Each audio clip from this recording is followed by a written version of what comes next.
छाती का मुआयना हर महीने माहवारी के बाद करना लाजिम है। I am doctor Saba Ansari. I am consultant gynaecologist and lactation consultant at integrated medical care hospital Lahore. Breast cancer का शुमार ऐसे कैंसर्स में है जो कि मुकम्मल तौर पे काबिल इलाज है, लेकिन मुकम्मल इलाज सिर्फ इसी तौर मुमकिन है जब इसको इंतहाई इब्तिदाई मराहिल में तशखीस किया जा सके। ब्रेस्ट कैंसर को तशखीस करने के लिए हर महीने छाती का मुआयना हर माहवारी के बाद करना इंतहाई लाजिम है।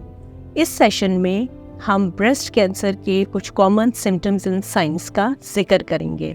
नंबर 1, ब्रेस्ट लम्प और मैस। अगर आपको ब्रेस्ट में किसी भी किस्म का मैस, स्वेलिंग, लम्प या गिल्टी महसूस हो रही है तो आप फौरन अपने डॉक्टर से रुजू करें।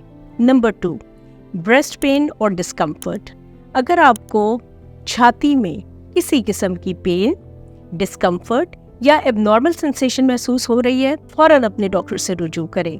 Number 3, changes in the nipple in the form of nipple inversion, retraction, abnormal nipple discharge, scaling और स्कारिंग।